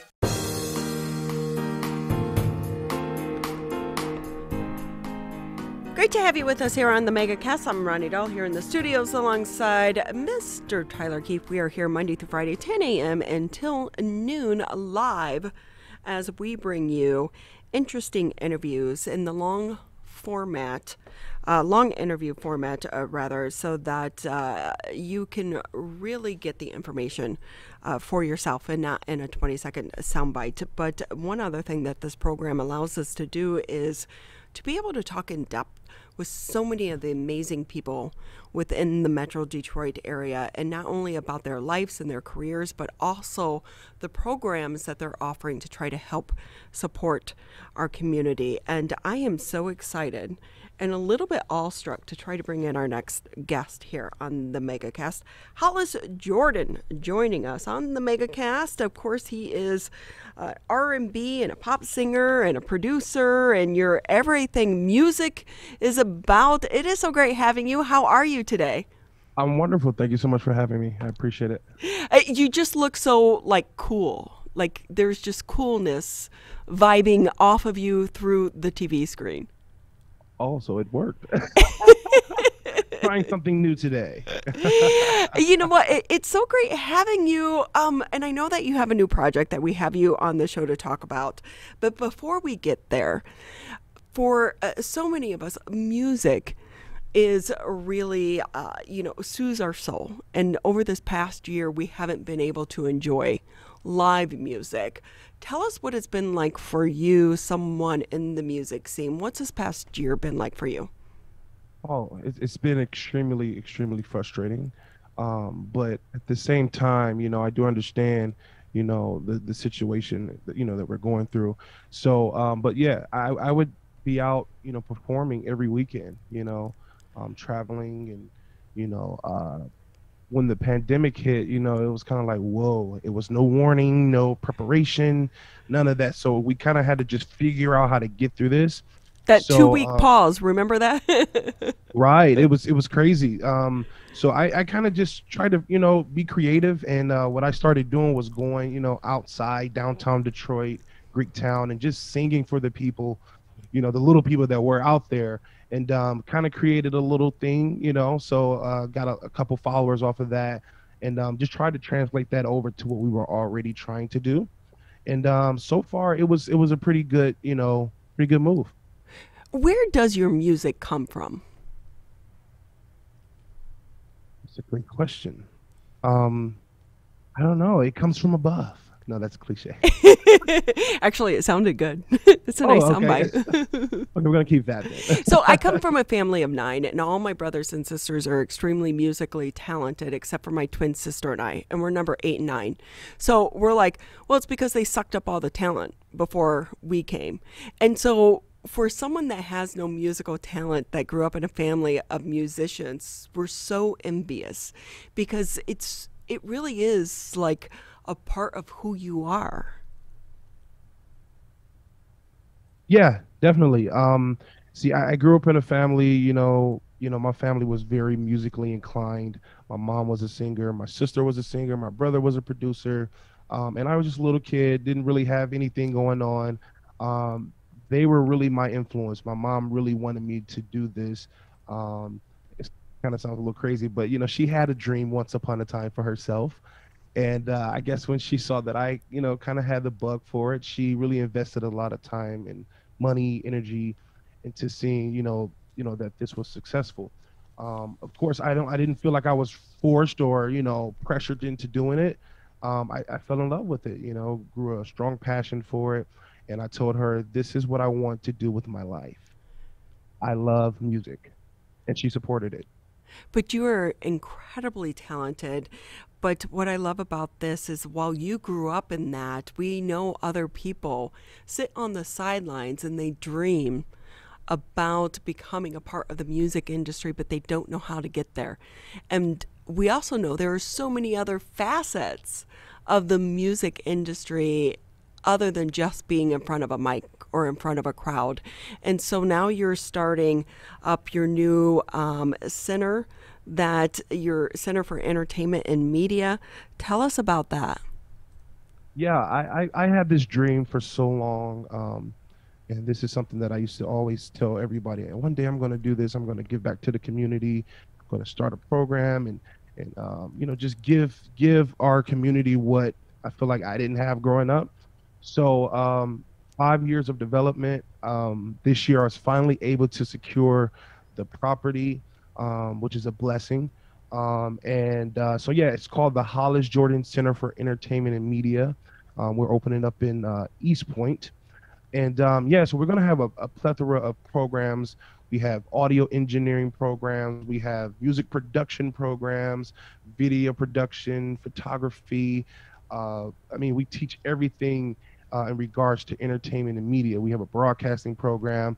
And then also, I just got a call from some people the other day who want to partner with me and start actually, you know, teaching trades. So not only will you be able to pursue your passion and your dream, but you'll also have skills, you know, to fall back on a plan B. You know, if you want to be a plumber or electrician, you'll have these skills along with being able to pursue your dreams.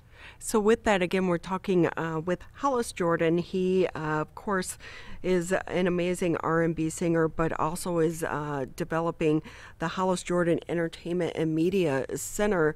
And how is this going to work? Are you looking for a certain age group, or is it really going to be open to anyone who's interested? Oh, absolutely. At first, we were trying to figure that part out. Like, okay, should we do small kids, teenagers, adults? But, you know, I figure this opportunity should be available to everyone who wants to do it, you know, children, teens, adults. So we're going to open the program for everyone to be able to join.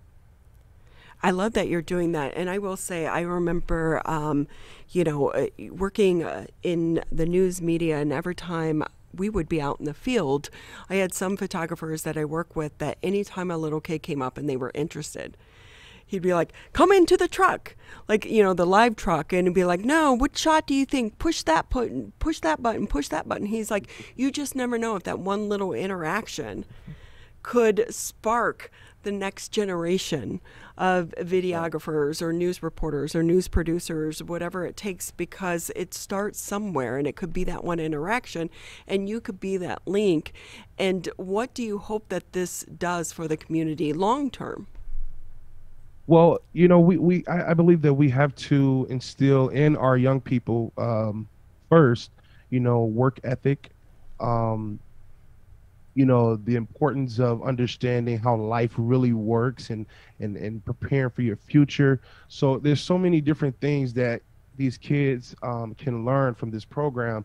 Now I'm not necessarily an expert in the broadcasting and media area, but music, I'll come in and I'm going to show you some things, and not just about the creative part, but more so the business, because a lot of our people, they don't really understand how the business works. So that's one thing that we really want to, kind of like focus on and make sure that these people get this information.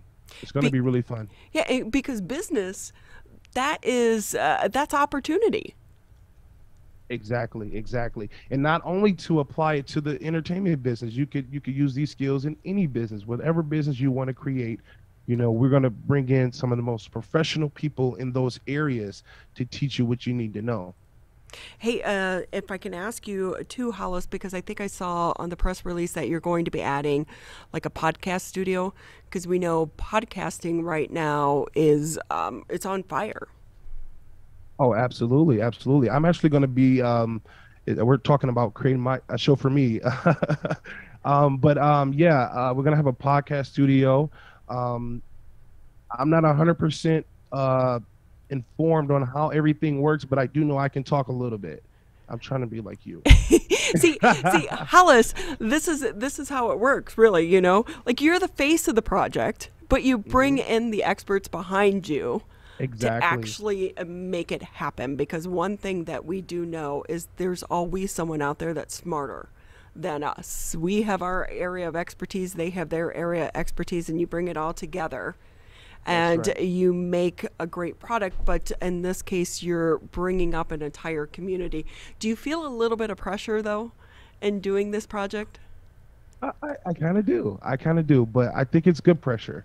I can definitely handle it. Most of my career, I've had pressure on me, to be the best, obviously, and a bunch of other things. But I think I can handle the pressure. I'm really, really, connected to this. So it means a lot to me. So I'm willing to put in a lot of work to make sure that this is successful.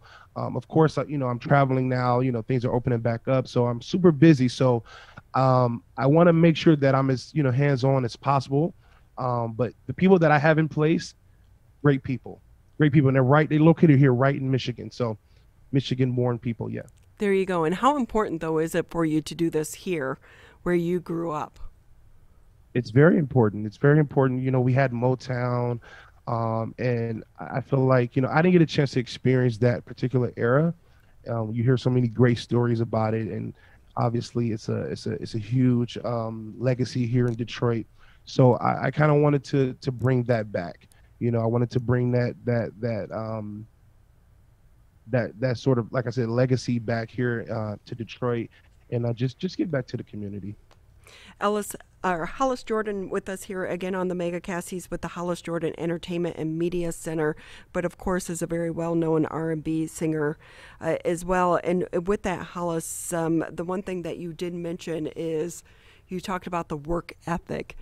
People see people such as yourself, and they only see the one facet, but there was a lot of hard work and a lot of time and energy that went into getting you to the level that you are. And talking about the work ethic, but also the journey, because you need to experience the journey to get to the top. And what advice would you give to anyone who is, thinking about going into the music industry, maybe not just as a performer, if they're untalented, such as myself, but just want to be around the talent? Yeah, well, the thing is, and I have conversations with different artists every single day about this exact thing. For a long time, I had a certain mindset, and I figure, I'm good. I feel like I'm good at what I do. Someone will come find me one day and give me an opportunity. And yeah, so 10 years later, that never happened. So it never happened. So what you weren't an overnight success? Come on, you didn't just wake up and YouTube made you a star? No, it doesn't happen that way. Instagram, you weren't an influencer the moment you made your account? No, yeah. So that's the harsh reality. Yeah, it doesn't happen that way. You got to work really hard. But I changed my mindset. And I realized if I want it, I have to go and get it. I can't sit around and wait for someone or something to happen. So yeah, I changed my mindset and I realized that, okay, I started studying people who are already successful. What do they do on a daily basis? How did they get where they are? So I studied those people and I took bits and pieces and kind of like crafted it into my career, into my life. And yeah, it really just boils down to hard work and being willing and ready. So yeah, this weekend I had a pretty busy weekend. I went to Mackinac Island to do a performance. With the rainstorm, it was terrible. So it was a real journey to do that.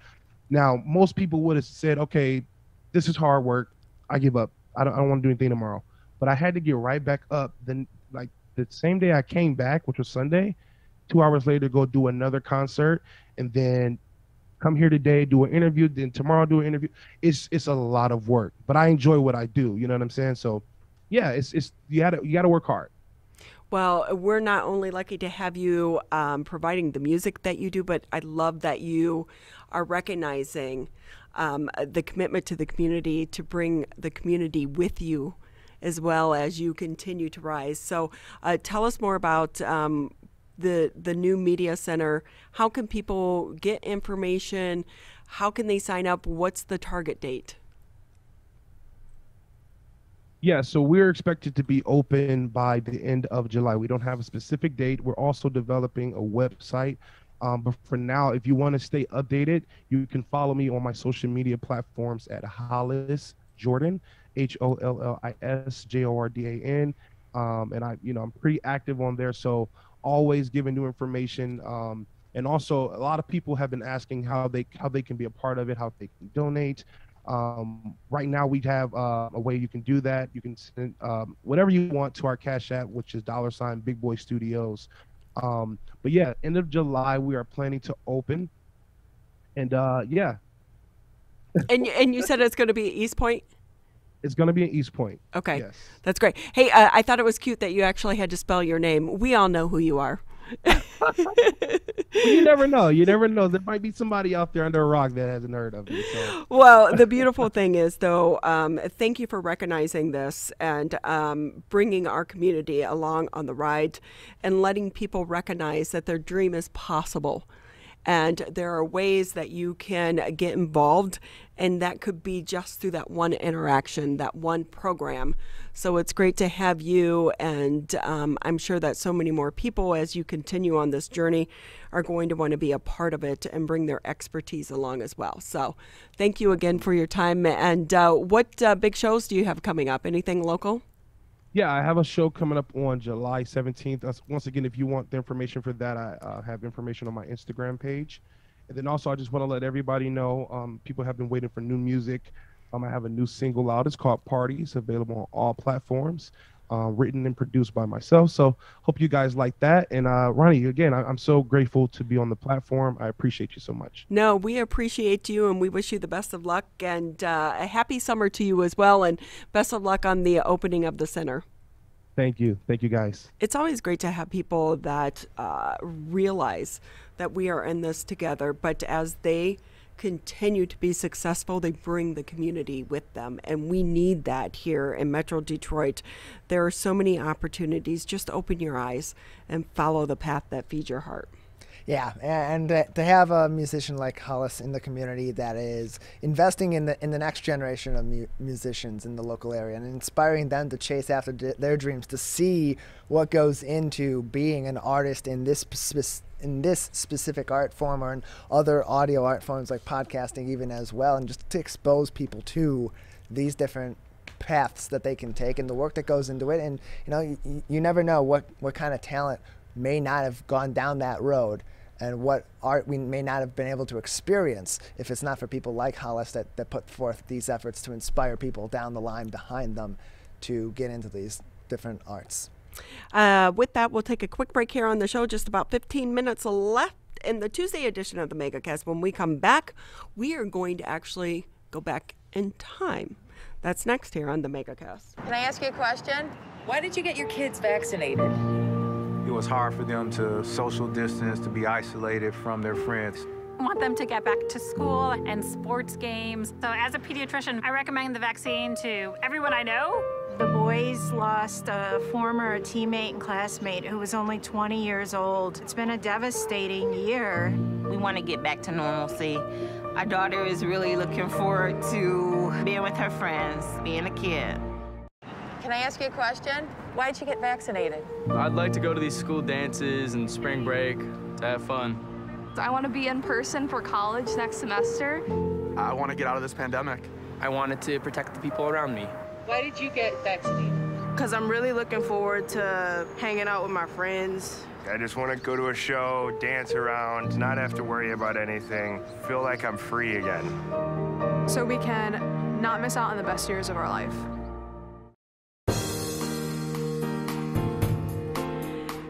Great to have you with us here on the Megacast. Just to let you know, if you have missed a previous episode of the show, you can always go to civiccentertv.com, click on Megacast, or if you just want to watch one interview, you can do so. Click on the on-demand section. More than a year into the show, which was born out of the COVID-19 pandemic, and I will say we've had some amazing guests and some great conversations over the year and a half, Tyler.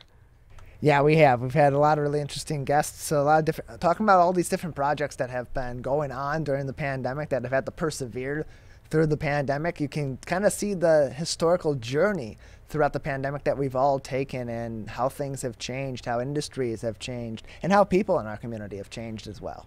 And what a journey it has been. And with that, let's bring in Mike McGinnis. He's the executive director for the Oakland County Pioneer and Historical Society.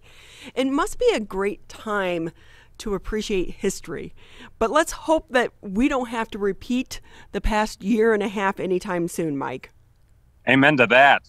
Yeah, that's the beauty of the field I'm in. It's always replenishing. There's always an endless supply, not only what's been happening for decades and then centuries and then millennia, but every day is a new journey in terms of new local history that's being crafted. And so with that, can I ask you, Mike, because I do know that the Oakland County Pioneer and Historical Society, you're also a nonprofit. And it's been a time of struggle for some nonprofits. How are you and your team doing right now? It's a labor of love. They were a scrappy nonprofit for generations, so they almost were battle tested to go through some difficult times. But due to us being a member-based nonprofit in terms of community members who care, sharing their resources, sharing their volunteer time, we've been able to make it through. And this last year was actually a very successful year in terms of grant funding, a lot of one-time funding opportunities that came about because of the pandemic, and we were successful in earning those funds. And that's great to know, because I think that for so many of us, we want to have a record of this time that we've lived in, because when we're looking back at the Spanish flu 100 years ago, there wasn't a lot of information to look back on. And so how do you think recording the last year is going to be so different than 100 years ago? And let's hope we don't have another pandemic for another 100 years. Obviously, we have the benefit of technology. The service that you're providing right now creates the logistical means to capture so much more than they would have 100 plus years ago during that massive influenza epidemic. But if you think about the 1921, we've just come on the centennial of the Tulsa Massacre, when in Tulsa, Oklahoma, Black Wall Street was wiped out in racial violence against the thriving African-American community there. It really has only been able to fully know what happened 100 years ago because shortly after it happened, somebody that was witness to that massacre took the time to write the book and, capture those stories. So in a less dramatic fashion, but still very important to our local community, that's the role we try to fulfill every day and with every chapter. So with the oral histories, for those during the pandemic. We've partnered with Oakland University to save and document those stories. It really is, when we think about history, how important it is to document the moments and the times that we're in, because when we're living it, we don't really think about it as history. That is so true. I'm also president of the Pontiac School Board, and our History Center is located here in Oakland County seat, Pontiac, Michigan, at this historic governor's home just north of downtown Pontiac. And 50 years ago, this year marks the 50th anniversary of when 10 school buses were bombed by Ku Klux Klan members to protest the racial integration of Pontiac's schools. And it really had a defining impact on race relations, on public education in Oakland County and in Michigan, the fabric of the community of Pontiac and Oakland County's evolution. But because it was so raw and so recent, it wasn't viewed as important or worthy of, investing a lot of time to save and share that information in those stories. And now here we are 50 years later, and most of the people that were really on the front lines of that pivotal time, they've passed away, or they are, no longer in a position to easily be able to capture those stories. And that's a real loss of identity of who we are and learning from history. So that way, as you alluded to at the beginning, we don't repeat avoidable mistakes, and we grow and we get stronger as a community as a result of it. So that's just been heavy on my mind, that because it's in living memory and it's only 50 years ago, but 10 years ago, it was 40 years ago. And, if it happened just a few years ago, it's almost considered not historical or not important, even though it's had such a massive reshaping of our lives. And that's true for this pandemic, that we're still through the churning and ongoing process of. So if I can ask you, Mike, again, Mike McGinnis with us here on the Megacast. He's the executive director for the Oakland County Pioneer and Historical Society. How do we engage the younger generation to get them passionate about history and about helping to create history by getting involved? Thank you for asking that. We've had a lot of fun, success, and I've been the director for the last 2 years. And traditionally, many historical groups and historical societies, including our own, skews a lot older, people that, perhaps in their retirement have time to reflect and volunteer. And we've been successful in basically approaching the community where they're at and where they're interested in. So rather than solely being about what happened 150 or 200 years ago or more, it's also about what's happening today, and to try and be more of a hub and a crossroads for the community. So when it comes to live music, community organizations and nonprofits, antique sales at our and flea markets here at our History Center, think outside the box and view us as a historical organization as more of a pillar in the community, but a hub of activity that can be as relevant and evolving as any other element of a thriving community. So, Mike, I'm going to actually admit this to you. I have driven by that house 1 million+ times because I live right in Keiko Harbor, and looked over and thought, I should Google that. And then I kept driving and never did anything. Well, you're not alone. You're not alone, so don't beat yourself up. But I mean, just Keiko Harbor is such a small community, but that has fascinating history in terms of the evolution of our county. I mean, from when downtown Pontiac, almost half of Oakland County's population 100 years ago lived right in Pontiac, with our growing automotive factories and the thriving downtown shopping. The interurban, the streetcar that ran throughout Metro Detroit, downtown Pontiac was a hub, and there was a streetcar that literally ran to Sylvan Lake, through Sylvan Lake, to Keiko Harbor, because it was such a destination and a resort town for those who wanted to have that more lakefront living and maybe escape the city. But I can remember as a kid going to the Keiko Theater. It's since been demolished. Beautiful old Art Deco marquee that at our sister organization, the Orchard Lake Museum, that's handled by Greater West Bloomfield Historical Society, right there at Long Lake and Orchard Lake Road, they actually have the marquee. They've saved some of the seats and the projection screens and the marquee, the Keiko Theater. That's what we do, is we try and capture and save and then celebrate those special elements that are very unique to all of the communities throughout Oakland County, and that's true throughout Michigan with other historical groups. So with that too, Mike, if I can ask you, how do you separate yourself from some of the historical societies, or do all of you kind of feel like you're connected? It's just a matter of this one focuses on this community, this one on this community. That's right. Our historical society is countywide. We started in 1874. We're one of the oldest organizations in the state. And really around America's bicentennial in the 1970s, you saw a real growth in the number of local history groups. And Oakland County experienced that too, but that also is going in line with when Oakland County was exploding in population, where an area like West Bloomfield is no longer about farming. It's a suburb of Detroit, and that's a big change, and the population exploded. So there was now more individuals to volunteer or history to save. So we view ourselves as kindred spirits with our other groups. There's a lot of cross-pollination with our members and people that care and attend. So because Oakland County now has 1.3 million people, there's a lot to cover. And so we need that reinforcement where they can really go specific and focus on Rochester or Birmingham or Lake Orion, because there's so much information and materials and research that can be done that the more the merrier, truly. And you just think about how much Oakland County has changed over, the past 100 years. And with that, Mike, you did mention that your member base.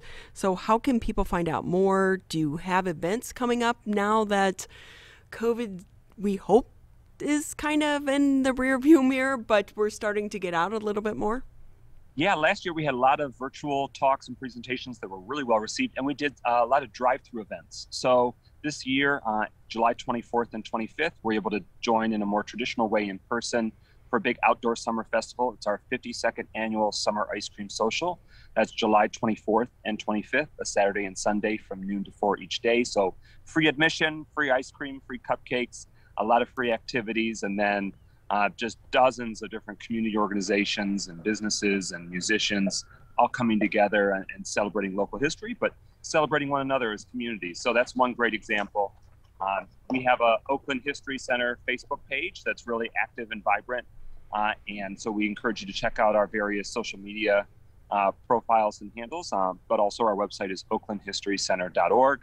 I'm Mike McGinnis, our executive director, and we're just one email, phone call, click, or Facebook message away to hear your questions, learn about what interests you, and if you're up for it, joining us or throwing a few dollars away so we can keep the lights on. We've been running this caretakers for this historic site that was built over 170 years ago since 1945. So it's a labor of love, but it's worth it. There are so many really precious, beautiful, historic people, places, and things that we've lost over the years because it just wasn't made a priority. So our mission is to save and celebrate as much as possible about what makes our communities unique. And with that, just another minute or so, but with the house, what is the expense of trying to maintain the house behind you? Sure. Our annual budget is about $115,000 a year. 10% of that alone is in insurance coverage. But in terms of just the expenses of operating, it's substantial. And the more active we are, the more substantial the costs. So with that, again, we're talking with Mike McGinnis. He's the executive director for the Oakland County Pioneer and Historical Society. It looks like, Mike, we maybe lost your video. But with that, we want to remind everyone, as he was saying, it's membership based. And Mike, any last words that you want to share with us, about 30 seconds before we let you go? The more the merrier. Local history is what makes our communities unique, and it is more fun and more rewarding if we've got more folks that join us. So even if you want to attend one or two events a year or throw us a few dollars, it really makes a big difference, and we'd be grateful to have some fun with you. Well, we so appreciate it, and I will say you said the magic words earlier, free cupcakes. Yes. Well, thank you for the work that you do, but also preserving our history, because we need to remember our history, learn from our history in order to move forward as well. So again, the Oakland County Pioneer and Historical Society, we want to say thank you to Mike McGinnis, the Executive Director, for being with us. And with that, that'll wrap it up for the Tuesday edition of the Megacast. I want to say thank you to Ryan and Larry behind the scenes, as well as Tyler, for keeping us on the air. This has been the Megacast.